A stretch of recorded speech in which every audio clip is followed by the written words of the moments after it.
Hello दोस्तों, स्वागत है आपका मेरी एक और नई कहानी में। ये कहानी है मेरी और मेरी भाभी की। एक दिन मेरी भाभी मेरे पास शाम के समय फ़ोन करती है और मुझे फ़ौरन से अपने घर आने के लिए बोलती है। पहले तो मैं मना कर देता हूँ क्योंकि उस दिन मुझे कहीं बाहर जाना था, लेकिन जब भाभी कहती है कि यहाँ पर बहुत ज़्यादा गड़बड़ हो गई है और तुम जल्दी से घर आ जाओ, तो इसके बाद मैं अपनी भाभी के कहे अनुसार उसके घर पहुँच जाता हूँ। मैं गाँव में रहा करता था और घर पहुँचने में तकरीबन मुझे आधा से 1 घंटा लग जाता है। और जैसे ही मैं वहाँ पर पहुँचता हूँ तो घर के अंदर उसे कुछ भी ऐसा नहीं दिखता जिसे देखकर यह लगे कि यहाँ पर कुछ गड़बड़ हो गई है। तो इसी वजह से मैं अपनी भाभी से कहता हूँ कि भाभी क्या हुआ और किस वजह से आपने मुझे इतनी अर्जेंट में यहाँ पर बुलाया है। तो भाभी होती हैं, वह मुझे एक कमरे की तरफ इशारा करती हैं और कहती हैं कि उस कमरे में चले जाओ, तुम्हें सब कुछ समझ में आ जाएगा। मुझे कुछ समझ नहीं आया, इसलिए मैं मना करने लगता हूँ, लेकिन भाभी अपनी कसम दे देती है और उसके बाद मुझे मजबूरन उस कमरे में जाना पड़ता है। जैसे ही मैं उस कमरे के अंदर जाता हूँ तो कमरे के अंदर कुछ ऐसा देखता हूँ कि मेरे होश उड़ जाते हैं। परिवार के अंदर माता पिता और दो उनके बेटे हैं। बड़ा लड़का जिसका नाम शुभम होता है और छोटे लड़के का नाम होता है प्रेम। शुभम और प्रेम दोनों भाई थे और भाइयों में बहुत ही गहरा प्यार था। और माता पिता ये बच्चों को यही सीख दिया करते थे कि बेटा एक साथ मिलजुल कर रहना चाहिए और कभी भी एक दूसरे से अलग मत होना। और जब बच्चे बड़े हो जाते हैं तो यहाँ पर जो बड़ा भाई शुभम होता है उसकी शादी की तैयारियाँ की जाती हैं, क्योंकि यहाँ पर जो प्रेम होता है वह उससे 5 साल छोटा है। और इसी वजह से पहले बड़े भाई की शादी होती है और उसके बाद माता पिता सोचते हैं कि छोटे के लिए शादी करा देंगे। बड़े भाई के लिए लड़की ढूंढी जाती है और ढूंढने से उन्हें एक लड़की मिल जाती है जिस लड़की का नाम होता है रजनी। अब रजनी की और शुभम से शादी करवा दी जाती है और शादी होने के बाद जो रजनी होती है वह दुल्हन बनकर घर के अंदर आ जाती है। शुभम बड़ा भाई था और छोटा भाई प्रेम था। तो यहाँ पर जो प्रेम होता है वह अपने भैया भाभी के साथ अच्छी तरह से रहने लगता है और भाभी से हंसी मजाक भी काफ़ी ज़्यादा किया करता है। धीरे धीरे समय बीतता है और समय के साथ साथ यहाँ पर अब जो शुभम होता है वह बाहर एक कंपनी में नौकरी लग जाता है। और उसके बाद जब रोज़ वहाँ से आया जाया करता है तो उसका छोटा भाई उसे कहने लगता है, भैया रात को आना जाना सही नहीं, रास्ते में बहुत सारे खतरे हैं, तो तुम ऐसा करो वहीं पर एक जगह ले लो और उसी घर में घर बनाकर भाभी को लेकर वहीं पर रहो। यहाँ पर तो मैं हूँ ना, मैं सब कुछ देख लूँगा। इस बात के लिए यहाँ पर उनके माता पिता भी कहते हैं कि हाँ बेटा, छोटा सा ही कह रहा है और ऐसा ही करो, कुछ ना कुछ प्रॉपर्टी बढ़ेगी तो सही। अब बड़ा भाई शुभ मना तो करता है कि नहीं, मेरा वहाँ पर मन नहीं लगेगा, लेकिन माता पिता और जब छोटा भाई कहते हैं तो उसके बाद मजबूरन उसे भी वहाँ पर रहना पड़ता है। बड़ा भाई शहर में रहने लगता है और छोटा भाई माता पिता के साथ रहने लगता है। कुछ दिन बाद यहाँ पर जो छोटा भाई होता है प्रेम, वह भी शादी के योग्य हो जाता है। उसके बाद जो माता पिता होते हैं उसकी शादी की चिंता करते हैं और उसके लिए इधर उधर लड़के ढूंढने लगते हैं। ढूंढने से उन्हें एक लड़की मिल जाती है और उस लड़की से धूमधाम और रीति रिवाजों के साथ यहाँ पर जो प्रेम होता है उसकी शादी करा दी जाती है। शादी होने के बाद भाइयों में उतना ही गहरा प्यार था। बशर्ते वह लोग अलग अलग जगह पर रहा करते थे, लेकिन जब भी कोई त्यौहार हुआ करता था, कोई भी ऐसा फंक्शन हुआ करता था, तो पूरा परिवार एकत्रित हो जाता और कोई भी कैसी भी दिक्कत नहीं होती। यहाँ पर जो छोटा भाई होता है वह गांव में ही रहकर माता पिता की देखरेख करता है और अपने बड़े भाई से कहता है कि हम लोग तो यहीं पर रहेंगे और कोई भी कैसी भी दिक्कत नहीं है, तुम लोग शहर में रहो, कैसी भी परेशानी नहीं है। लेकिन धीरे धीरे जैसे ही समय बीतता है तो समय के साथ साथ यहाँ पर उनके हंसते खेलते परिवार को न जाने किसकी नज़र लग जाती है। पूरे 1 साल के अंदर इस परिवार के अंदर 3 लोग इस दुनिया को छोड़कर चले जाते हैं। शुभम प्रेम के जो माता पिता होते हैं 1 साल में 6 महीने के अंदर तो वह इस दुनिया को छोड़कर चले गए। और जब 6 महीने और कंप्लीट होते हैं तो उसके बाद यहाँ पर जो प्रेम की पत्नी होती है जिससे उसकी 1 साल पहले ही शादी हुई है, वह एक बीमारी के चलते इस दुनिया को छोड़कर चली जाती है। अब यहाँ पर जो शुभम होता है वह अपने छोटे भाई को बहुत ज़्यादा सहारा देता है और कहता है कि भाई कोई बात नहीं, जो हो गया उसे भूल जाओ, तुम ऐसा करो हमारे पास आ जाओ, यहीं पर रहने लगो। लेकिन यहाँ पर जो प्रेम होता है वह कहता है कि नहीं भैया, मैं तो यहाँ पर ठीक हूँ, आप लोग वहीं पर रहो और मुझे कोई भी कैसी भी दिक्कत नहीं है, मैं खुद से खाना बना लिया करता हूँ और आप लोग वहीं पर रहो ना, मेरा शहर में बिल्कुल भी मन नहीं लगेगा। ऐसा कहकर छोटा भाई मना कर देता है और कई बार तो वह उसे ज़बरदस्ती भी करते हैं, लेकिन वह बिल्कुल भी इस बात के लिए नहीं मानता है, क्योंकि यहाँ पर जो छोटा भाई होता है उसे लगता है कि किसी ने हमारे परिवार पर कोई झाड़ फूक करवा दी है, और मैं अगर भैया भाभी के पास रहने लगा तो उनकी जान को भी खतरा हो सकता है। उनके बच्चे की जान को भी खतरा हो सकता है, क्योंकि यहाँ पर बड़े भाई पर अब तक एक लड़का हो चुका है और वह किसी भी तरह से अपने बड़े भाई को खतरे में नहीं डाल सकता। उसका भाई शुभम और उसकी भाभी रजनी बार बार उसे कह कह कर परेशान हो जाते हैं, लेकिन वह आने के लिए हामी नहीं भरता। धीरे धीरे इन बातों को 1 साल बीत जाता है, और 1 साल बाद अचानक से यहाँ पर उसकी जो भाभी रजनी होती है, एक शाम उसके पास उसकी भाभी को फ़ोन आता है और वह कहने लगती है कि फ़ौरन से यहाँ पर आ जाओ, कुछ ज़रूरी काम है। अब इस बात को सुनने के बाद यहाँ पर फिर से जो प्रेम होता है वह मना करने लगता है। कहता है कि नहीं भाभी, मैं यहीं पर ठीक हूँ, आप आराम से वहाँ पर रहो। लेकिन तभी यहाँ पर जो उसकी भाभी रजनी होती है वह कहने लगती है कि वैसे नहीं बुला रही, यहाँ पर कोई परेशानी हो गई है और तुम्हें फ़ौरन से यहाँ पर आना होगा। अब इस बात को सुनते ही यहाँ पर जो प्रेम होता है उसके दिमाग में घूमने लगता है कि कहीं कोई ऐसी वैसी घटना तो नहीं हो गई जिसे मुझे डर लग रहा था।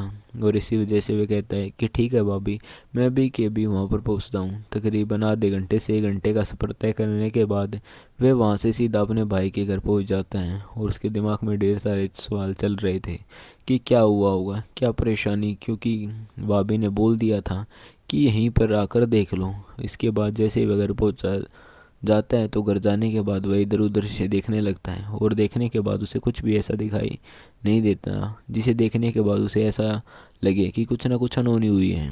उसके बाद वह अपनी भाभी के पास जाता है और कहने लगता है कि भाभी क्या हुआ, आप क्या बता रही थी यहाँ पर। तभी यहाँ पर जो भाभी होती है वह कहती है वैसे कुछ भी नहीं है, तुम्हें केवल इस कमरे के अंदर जाना है। अब इस बात को सुनकर वह कहने लगता है कि क्या है ऐसा इस कमरे में, और आपने केवल इस कमरे के अंदर भेजने के लिए मुझे यहाँ पर बुलाया है। तो यहाँ पर भाभी कहती है कि हाँ, वही कमरे में तुझे जाना है और इससे ज़्यादा कुछ भी नहीं है। प्रेम जो होता है वह मना करने लगता है और कहता है कि भैया कहाँ हैं, मुझे उनसे बात करनी है।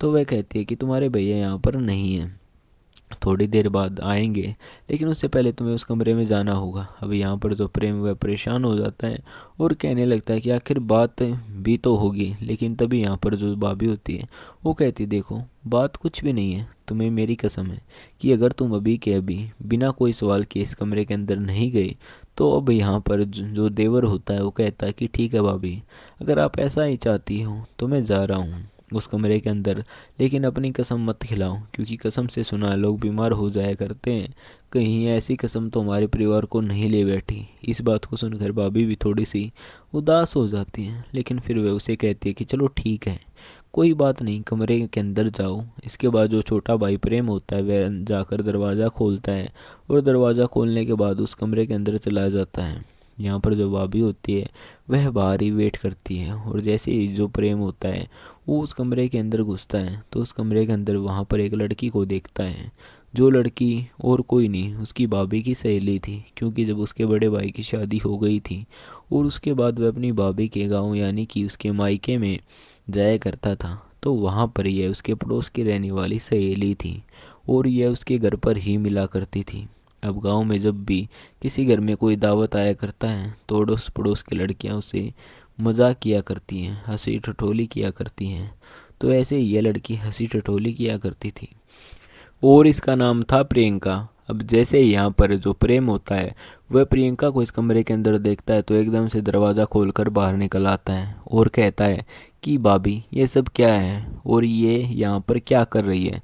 तो उसके बाद यहाँ पर जो उसकी भाभी रजनी होती है वो कहने लगती है कि प्रेम देखो, ये जो है ये तुमसे प्यार किया करती है, और इसलिए मुझे इस बारे में उसी टाइम पर बता दिया था जब तुम्हारे लिए लड़की देखी जा रही थी, लेकिन उस समय तक तुम्हारी शादी की बातें पूरी तरह से तय हो गई थी और मैं तुमसे कुछ नहीं कह पाई थी। इस बात को सुनने के बाद यहाँ पर जो प्रेम होता है वह हैरान सा खड़ा रह जाता है और कहने लगता है कि भाभी ये तुम क्या कह रही हो। तो इसकी भाभी कहती है कि हाँ प्रेम, मैं सही कह रही हूँ, ये सच में तुमसे प्यार किया करती है और इसने मुझे अपने प्यार के बारे में बताया था, लेकिन जब मैंने इसे बताया कि तुम्हारी शादी तो पक्की हो चुकी है तो इसने मना कर दिया, कह दिया कि कोई बात नहीं, शायद हमारे भाग्य में मिलना ही नहीं लिखा है। और इस वजह से ये अपने घर को छोड़कर बाहर रहने लगी थी अपनी मौसी के यहाँ, क्योंकि यहाँ पर इसका बिल्कुल भी मन नहीं किया करता था।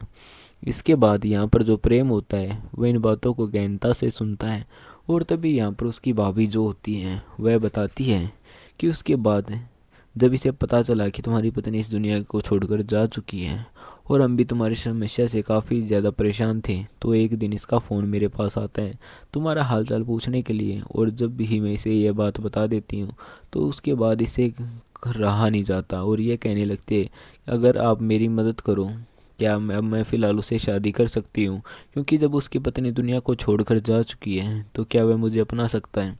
अब इस बात को सुनने के बाद यहाँ पर जो प्रेम होता है वह पूरी तरह से हैरान हो जाता है और कहने लगता है कि क्या इसने शादी नहीं की। तो यहाँ पर उसकी भाभी रजनी बताती है कि हाँ, इसने शादी नहीं की। उसके बाद यहाँ पर जो प्रेम होता है वह थोड़ी देर तक सोच विचार करता है और सोच विचार करने के बाद कहता है कि ठीक है भाभी, मैं थोड़ी देर इससे कुछ बात करके आता हूँ।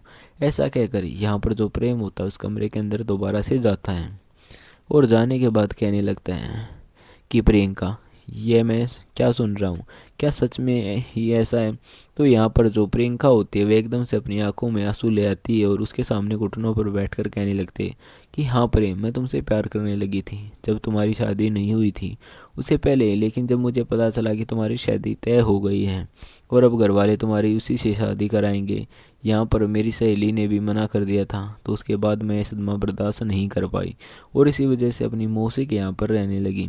वहाँ पर जाकर जब मैं काम किया करती थी और अपना समय व्यतीत कर रही थी, मुझे तुम्हारी याद बार बार आया करती थी।